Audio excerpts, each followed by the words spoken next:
टैरिफा के सबसे ऊंचे शिखर पर एक पुराना किला है जिसका निर्माण मूरों ने किया था। उसकी बुर्जों पर खड़े होकर आप अफ्रीका की एक झलक पा सकते हैं। सलेम का राजा मेल्कीजेडेक उस अपहरण बुर्ज पर बैठा हुआ अपने चेहरे पर लिवेंटर का स्पर्श महसूस कर रहा था। भेड़ें आसपास बेचैन भटक रही थीं। वे अपने नए मालिक के साथ असहज महसूस कर रही थीं और इस बहुत ज़्यादा बदलाव की वजह से उत्तेजित थीं। वे सिर्फ भोजन और पानी चाहती थीं। मेल्कीजेडेक एक छोटे जहाज को देख रहा था जो बंदरगाह से बाहर निकल रहा था। अब वह उस लड़के से कभी नहीं मिलेगा, ठीक उसी तरह जैसे वह इब्राहिम से 1/2 शुल्क लेने के बाद कभी नहीं मिला था। यही उसका धंधा था। देवताओं की कोई इच्छा नहीं होती होगी क्योंकि उनके कोई प्रावध नहीं होते, लेकिन सलीम का राजा बेतहासा उम्मीदों से भरा हुआ था कि वह लड़का कामयाब होगा। यह बहुत बुरी बात है कि वह बहुत जल्दी मेरा नाम भूल जाएगा, उसने सोचा। मुझे यह नाम उसके सामने बार बार दोहराना चाहिए था। फिर वह जब मेरे बारे में बात करता तो कहता कि वह मेल्कीजेडेक है, सलेम का राजा। उसने कुछ लज्जित भाव से आसमान की ओर देखा और कहा, हे प्रभु, जैसा कि आपने कहा है, यह अहंकार की इंतहा है, लेकिन एक बूढ़े राजा का इतना हक तो बनता ही है वह कभी कभी खुद पर गर्व करे। अफ्रीका कितनी अजीबोगरीब है, लड़के ने सोचा।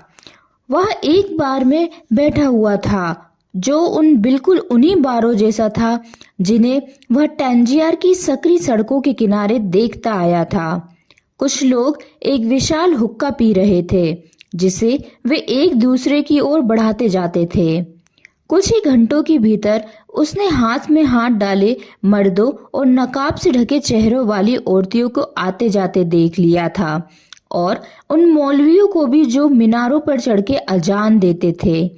और उस दौरान हर कोई घुटनों के बल बैठकर अपने माथे जमीन पर टिका देता था।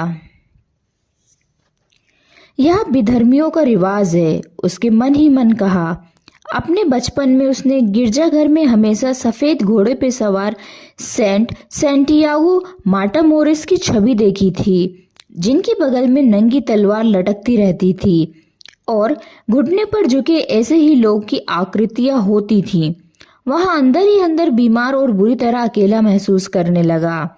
उन विधर्मियों को देखकर लगता था जैसे उनके भीतर कोई पाप छिपा हुआ हो। इसके अलावा यात्रा की हड़बड़ी में वह एक बात भूल ही गया था, सिर्फ एक बात जो उसको खजाने से लंबे अरसे तक दूर रख सकती थी। इस मुल्क में सिर्फ अरबी ही बोली जाती थी। शराबघर का मालिक उसके पास आया और लड़के ने उस पेय की ओर इशारा किया जो उसके बगल की मेज पर पेश की गया था, लेकिन उसे पता चला कि वह कोई कड़वी चाय थी। वह तो वाइन पीना चाहता था, लेकिन फिलहाल उसे इसकी चिंता करने की जरूरत नहीं थी। उसे जरूरत थी अपने खजाने की चिंता करने की और इस बात की कि वह उसे कैसे हासिल करे। भेड़ों की बिक्री से उसके बटुए में काफी पैसा आ चुका था और लड़का जानता था कि पैसा जादुई चीज होती है। जिसके पास पैसा होता है वह वाकई कभी अकेला नहीं पड़ता। वह बहुत लंबा समय नहीं लगेगा, बल्कि शायद कुछ ही दिनों में वह पिरामिड पर होगा। सोने का कवच पहने एक बूढ़े आदमी ने महज 6 भेड़ों की खातिर उससे झूठ नहीं बोला होगा। उस बूढ़े ने संकेतों और भविष्य सूचक संकेतों की बात कही थी और जब लड़का खाड़ी को पार कर रहा था तो उसने भविष्य सूचक संकेतों के बारे में सोचा था। हाँ, बूढ़े को पता था कि वह किस बारे में बात कर रहा था। जो समय उसने एंडलूसिया के मैदानों में गुजारा था, उस दौरान उसने यह सीख लिया था कि जमीन और आसमान को गौर से देखते हुए उसे कौन सा रास्ता पकड़ना चाहिए। उसने पता लगा लिया था कि एक खास पक्षी की मौजूदगी का मतलब है कि आसपास कोई सांप है और एक खास तरह की झाड़ी उस इलाके में पानी की मौजूदगी का संकेत है। यह बात उसे भेड़ों ने सिखाई थी। अगर परमेश्वर भेड़ों को इतनी अच्छी तरह राह दिखाता है तो वह इंसान को भी राह दिखाएगा। उसने सोचा और यह सोचते हुए उसने बेहतर महसूस किया। अब वह चाय उतनी कड़वी नहीं लग रही थी। तुम कौन हो? उसने सुना कि कोई स्पेनिश में उससे पूछ रहा था। लड़के ने राहत की सांस ली। वह भविष्य सूचक संकेतों के बारे में सोच रहा था और कोई व्यक्ति प्रकट हो गया था। तुम्हें स्पेनिश आती है? उसने पूछा। यह नया आगंतुक पक्षी वेशभूषा पहने एक नौजवान था, लेकिन चमड़ी के रंग से वह इसी शहर का लगता था। वह करीब करीब लड़के की ही उम्र का था और उसके जितना ही लंबा था। यहाँ लगभग हर कोई स्पेनिश बोलता है। हम स्पेन से सिर्फ 2 घंटे की दूरी पर ही तो हैं। बैठो, मैं तुम्हारी कुछ खातिरदारी करना चाहता हूँ, लड़के ने कहा, और मुझे एक ग्लास वाइन लाने को कहो। मुझे इस चाय से नफरत है। इस मुल्क में वाइन नहीं मिलती, नौजवान ने कहा। यह मजहब उसकी इजाजत नहीं देता। लड़के ने उससे कहा, मुझे पिरामिडों पर जाना है। उसके मुंह से खजाने वाली बात निकलने ही वाली थी, लेकिन फिर उसने उस बारे में ना बोलना ही ठीक समझा। उसने सोचा कि अगर मैं इस अरबी को यह बात बता दूं तो हो सकता है वह मुझे वहां पहुंचने के बदले मुझसे उस खजाने का एक हिस्सा मांगने लगे। उसे बूढ़े की वही कहावत याद आई, ऐसी चीज देने का वादा नहीं करना चाहिए जो तुम्हारे पास अभी है ही नहीं। मैं चाहता हूं कि तुम मुझे वहां ले चलो, गाइड के रूप में। तुम्हारी इस मदद के बदले मैं तुम्हारा मेहनताना देने को तैयार हूं। तुम्हें कोई अंदाजा है कि वहां कैसे जाना होता है? उस नवांकुत ने पूछा। लड़के ने ध्यान दिया कि बार का मालिक पास ही खड़ा हुआ था और बड़े ध्यान से उनकी बातचीत सुन रहा था।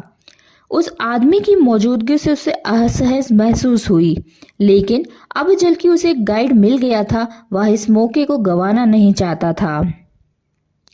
तुम्हें सहारा का पूरा रेगिस्तान पार करना होगा, नौजवान ने कहा, और इसके लिए तुम्हें पैसे की जरूरत होगी। मैं जानता हूं कि क्या तुम्हारे पास पर्याप्त पैसा है? लड़के को यह सवाल विचित्र सा लगा, लेकिन लड़के को बूढ़े की कही बात पर भरोसा था, जिसने कहा था कि जब तुम वाकई कुछ चाहते हो तो पूरा संसार हमेशा एकजुट होकर तुम्हारे पक्ष में योजना बनाने लगता है। उसने अपने बटुए से पैसे निकालना और नौजवान को दिखाया। बार का मालिक भी पास आकर देखने लगा। उन दोनों आदमियों ने आपस में अरबी में कुछ कहा, जिससे बार का मालिक कुछ चिढ़ा हुआ सा दिखाई दिया। हम यहाँ से बाहर चलते हैं, नवांगातुर ने कहा। वह चाहता है हम जाएं। लड़के ने राहत की सांस ली। वह बिल का भुगतान करने खड़ा हुआ, लेकिन बार मालिक ने उसे पकड़ लिया और नाराज होता हुआ उस पर बरस पड़ा। लड़का हट्टा कट्टा था और वह उसका मुंह तोड़ जवाब देना चाहता था, लेकिन फिर यह सोचकर इरादा बदल दिया कि वह एक पराये मुल्क में था। उसके नए दोस्त ने मालिक को परे धकेल दिया और लड़के का हाथ खींचता हुआ उसे बाहर ले आया। वह तुम्हारा पैसा हड़पना चाहता था, उसने कहा। ट्रेंजियर अफ्रीका की बाकी जगहों जैसा नहीं है। यह बंदरगाह है और हर बंदरगाह में अपने चोर होते हैं। लड़के के मन में अपने इस नए दोस्त पर भरोसा जागा। उसने एक खतरनाक स्थिति से बाहर निकलने में उसकी मदद की थी। उसने अपने पैसे निकाले और उनको गिना। हम कल तक पिरामिडों पर पहुंच सकते हैं, नौजवान ने पैसे लेते हुए कहा, लेकिन इसके पहले मुझे 2 ऊंट खरीदने होंगे। वे टेंजियर की सकरी गलियों में चल पड़े। हर कहीं तरह तरह के सामान की छोटी छोटी दुकानें लगी हुई थीं। वे एक विशाल चौक के बीच पहुंचे, जहां एक बाजार लगा हुआ था। वहां हजारों की तादाद में लोग आपस में बहस कर रहे थे, सामान खरीद और बेच रहे थे। चाकू छिरों के बीच सब्जियां बिक रही थी। तंबाकू के साथ साथ बेचे जाने के लिए कालीन प्रदर्शित थीं। लेकिन लड़का पूरे समय अपनी आंखें अपने नए दोस्त पर जमाए हुए था। आखिर उसका सारा पैसा उसी के पास था। पहले तो उसके मन में आया था कि उसका पैसा वापस मांग ले, लेकिन फिर उसे लगा कि यह दोस्ताना रवैया नहीं है। उसे उस पराये मुल्क के दस्तूरों के बारे में कोई जानकारी नहीं थी। मैं सिर्फ उस पर निगाह रखूंगा, उसने मन ही मन कहा। वह जानता था वह अपने इस दोस्त से कहीं ज्यादा मजबूत है। अचानक इस सारी उधेड़बुन के बीच उसे एक बेहद खूबसूरत तलवार दिखाई दी, जैसी उसने कभी नहीं देखी थी। उसकी म्यान पर चांदी की पच्चीकारी थी और उसकी मूठ काटी थी तथा उस पर बेशकीमती रत्न जड़े हुए थे। लड़के ने मन ही मन तय किया कि मिस्र से लौटने के बाद यह तलवार खरीदेगा। जरा उस दुकानदार से पूछो कि वह तलवार कितने की है, उसने अपने दोस्त से कहा। तभी उसे एहसास हुआ कि तलवार देखने के चक्कर में उसका ध्यान कुछ क्षणों के लिए भटक गया था। उसका दिल अंदर धंस गया, जैसे उसकी छाती ने उसे सहसा जोर से दबा दिया हो। वह निगाहें दौड़ाकर देखने से डर रहा था, क्योंकि वह जानता था कि उसका नतीजा क्या होगा। वह कुछ देर और उस खूबसूरत तलवार को देखता रहा, तब जाकर वह गर्दन घुमाने की हिम्मत जुटा पाया। उसके चारों तरफ बाजार था, लोग आ जा रहे थे, आवाजें लगा रहे थे और खरीदारी कर रहे थे। वातावरण में खाने की चीजों की अजीब गरीब गंध फैली हुई थी, लेकिन उसे अपना वह नया साथी कहीं दिखाई नहीं दिया। लड़का खुद को विश्वास दिलाना चाहता था कि उसका दोस्त संयोगवश उससे जुदा हो गया है। उसने तय किया कि वह वहीं रुककर उसका इंतजार करेगा। वह इंतजार ही कर रहा था, तभी एक मौलवी पास की एक मीनार पर चढ़कर अजान देने लगा था। बाजार के सारे लोग अपने अपने घुटनों पर झुक गए। उन्होंने अपने माथे जमीन पर टिका दिए और खुद भी नमाज पढ़ने लगे। इसके बाद सारे के सारे दुकानदार ने कामकाजी चींटियों की तरह अपनी दुकानें समेटी और वहां से चल पड़े। सूरज भी विदा ले रहा था। लड़के की निगाहें कुछ देर डूबते सूरज की राह का पीछा करती रही। आखिर वह चौक को घेरते सफेद मकानों के पीछे ओझल हो गया। उसने याद किया कि जब यह सूरज उगा था, तब वह एक दूसरे महाद्वीप पर था। 60 भेड़ों को हाँकता एक चरवाहा था और एक लड़की से मिलने जाने का इंतजार कर रहा था। उस सुबह जाने पहचाने मैदानों से गुजरते हुए उसे एक एक घटना के बारे में पता था जो उसके साथ होने वाली थी। लेकिन अब जब सूरज डूबने को था, वह एक बिल्कुल अलग मुल्क में था, एक अजनबी मुल्क के बीच एक अजनबी, जहाँ की जबान तक वह नहीं बोल सकता था। अब वह गडरिया नहीं रह गया था और अब उसके हाथ में कुछ नहीं था, पैसा भी नहीं था। वह वापस लौट सकता और सब कुछ नए सिरे से शुरू कर सकता। यह सब कुछ सूर्योदय और सूर्यास्त के बीच घटित हो गया था। लड़के ने सोचा। उसे खुद पर दया आ रही थी और वह अपनी जिंदगी के इस तरह अचानक और जबरदस्त ढंग से उलट पुलट हो जाने को लेकर मन ही मन विलाप कर रहा था। उसे इस कदर शर्म आ रही थी कि उसका मन रोने को कर रहा था। वह कभी अपनी भीड़ तक के सामने नहीं रोया था, लेकिन बाजार सूना पड़ा था और वह घर से बहुत दूर था, इसलिए वह रोने लगा। वह रो रहा था क्योंकि परमेश्वर ने उसके साथ नाइंसाफी की थी और यह सोचकर रो रहा था कि अपने सपनों में विश्वास करने वाले लोगों को परमेश्वर इस तरह का फल देता है। जब मेरे पास मेरी भेड़ें थीं, तब मैं सुखी था और अपने आसपास के लोगों को सुखी बनाता था। लोग मुझे करीब आता देख मेरा स्वागत करते थे। उसने सोचा, लेकिन अब मैं दुखी हूँ और अकेला हूँ। अब मैं दूसरों के प्रति कड़वाहट और अविश्वास से भर जाने वाला हूँ, क्योंकि एक इंसान ने मेरे साथ धोखा किया है।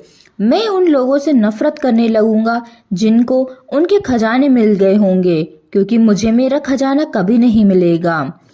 अब जो भी कुछ थोड़ा सा मेरे पास बचा है, मुझे उसी से संतोष करना पड़ेगा, क्योंकि मैं इतना तुच्छ हूँ कि दुनिया की जीत पाना मेरे बूते की बात नहीं है। उसने इस उम्मीद से अपना थैला खोलकर देखा कि शायद उसमें कुछ बचा हो सकता है उसमें सैंडविच का ही टुकड़ा बचा हो जो उसने जहाज पर खाया था। लेकिन उसमें उस भारी भरकम पुस्तक, उसकी जैकेट और उन 2 रत्नों के अलावा जो उसे बूढ़े ने दिए थे और कुछ भी नहीं था। जब उसने उन रत्नों को देखा तो उसे किसी वजह से राहत महसूस हुई। उसने उसकी 6 भेड़ों के बदले उसे वो 2 रत्न अपने सोनों की कवच से निकाल कर दिए थे। वह उन रत्नों को बेचकर वापसी का टिकट खरीद सकता था, लेकिन इस बार मैं अक्ल से काम लूंगा, लड़के ने सोचा और उन रत्नों को थैले से निकालकर अपनी जेब में रख लिया। यह बंदरगाह का नगर था और उसके दोस्त ने उससे जो एकमात्र सच्ची बात कही थी वह यह कही थी, बंदरगाहों के नगर चोरों से भरे होते हैं। अब उसे समझ आया कि बार का मालिक इतना झल्लाया हुआ क्यों था। वह मुझसे यह कहने की कोशिश कर रहा था कि मुझे उस आदमी पर भरोसा नहीं करना चाहिए। मैं भी वैसा ही हूँ जैसा हर कोई है। मैं दुनिया को उस रूप में देखता हूँ जिस रूप में उसे होते हुए देखना चाहता हूँ, उस रूप में नहीं जैसे वो वास्तव में है। उसने उन रत्नों पे हल्के से हाथ फेरते हुए उनके ताप और उनकी सतहों के स्पर्श को महसूस किया। वे उसका खजाना थे। उनके हाथ में लेने मात्र से वह बेहतर महसूस कर रहा था। वे उसी बूढ़े की याद दिला रहे थे। जब तुम कुछ पाना चाहते हो तो सारा संसार उस चीज को हासिल करने में तुम्हारी मदद की योजना बनाने लगता है, उसने कहा था। लड़का उस बात की सच्चाई को समझने की कोशिश कर रहा था जो बूढ़े ने कही थी। वह सूने बाजार में खड़ा था। उसके पास एक थैला भी नहीं था जिसे वह अपना कह सकता, और ना ही एक भेड़ थी जिसे उसे रात में रखवाली करनी पड़ती। लेकिन वे रत्न इस बात का सबूत थे कि वह एक राजा से मिला था, राजा जो लड़के के अतीत के बारे में जानता था। इन्हें यूरीम और थुम्मिम कहा जाता है और ये भविष्य सूचक संकेतों को पढ़ने में तुम्हारी मदद कर सकते हैं। लड़के ने रत्नों को वापस थैले में डाला और एक आजमाइश करने का फैसला किया। बूढ़े ने कहा था कि तुम्हारे सवाल एकदम स्पष्ट होने चाहिए, और इसके लिए लड़के को यह जानना जरूरी था कि वह क्या जानना चाहता था। इसलिए उसने पूछा, क्या बूढ़े का आशीर्वाद अभी भी मेरे साथ है? उसने एक रत्न निकाला। वह हाँ था। क्या मुझे अपना खजाना मिलेगा? उसने पूछा। वह थैली में हाथ डालकर किसी एक रत्न को टटोलने लगा। उसके वैसा करने पर दोनों रत्न थैले के एक छेद से बाहर निकलकर जमीन पर गिर गए। लड़के ने कभी ध्यान ही नहीं दिया था कि थैले में कोई छेद भी था। वह घुटने के बल जमीन पर बैठ गया ताकि उनको उठाकर वापस थैले में डाल सकता, लेकिन उनको जमीन पर पड़े देखकर उसे एक और बात याद आ गई। भविष्य सूचक संकेतों को पहचानना सीखो और उनका अनुसरण करो, बूढ़े राजा ने कहा था। एक भविष्य सूचक संकेत। लड़का मन ही मन मुस्कुराया। उसने दोनों रत्नों को उठाया और वापस थैले में डाल दिया। उसने छेद बंद करने के बारे में नहीं सोचा था। वे रत्न जब चाहे छेद से बाहर निकलकर गिर सकते थे। वह जानता था कि कुछ चीजें ऐसी होती हैं जिनके बारे में अपनी नियति से भागने के लिए सवाल नहीं पूछना चाहिए। मैंने वादा किया था कि अपने फैसले मैं खुद ही लूंगा, उसने मन ही मन कहा। लेकिन उन रत्नों ने उसे बता दिया था कि वह बूढ़ा अभी भी उसके साथ है, और इससे उसने और भी आत्मविश्वास महसूस किया। उसने एक बार फिर खाली चौक को चारों ओर निगाहें घुमाकर देखा। इस बार उसे पहले की तुलना में कम निराशा महसूस हुई। यह जगह अजनबी नहीं थी, यह नई जगह थी। आखिरकार वह हमेशा से यही तो चाह रहा था, नई जगहों के बारे में जानना। यहाँ तक कि अगर वह पिरामिड तक कभी ना पहुंच पाए तो वह भी इतनी दूर तक सफर तय कर चुका था जितना उसकी जानकारी में किसी भी गडरिये ने नहीं किया था। काश कि उन्हें मालूम होता कि जहां वहां वो हैं वहां से जहाज से मात्र 2 घंटे की दूरी पर चीजें कितनी अलग हैं। उसने सोचा। हालांकि उसकी यहाँ नई दुनिया फिलहाल एक सूना बाजार थी, लेकिन वह उसे वक्त देख चुका था जब वह जीवन की चहल पहल से भरी पूरी थी और उसे कभी नहीं भूल पाएगा। उसने उस तलवार को याद किया। उसके बारे में सोचते हुए थोड़ी तकलीफ पहुंची, लेकिन यह भी सच था कि उसने वैसी तलवार उसके पहले नहीं देखी थी। इन तमाम बातों के बारे में सोचते हुए उसे समझ में आया कि उसे इन दो चीजों के चुनाव करना होगा कि वह खुद को एक चोर का दयनीय शिकार समझे या अपने खजाने की खोज में लगा एक साहसिक यात्री समझे। मैं खजाने की खोज में लगा एक साहसिक यात्री हूँ, उसने खुद से कहा।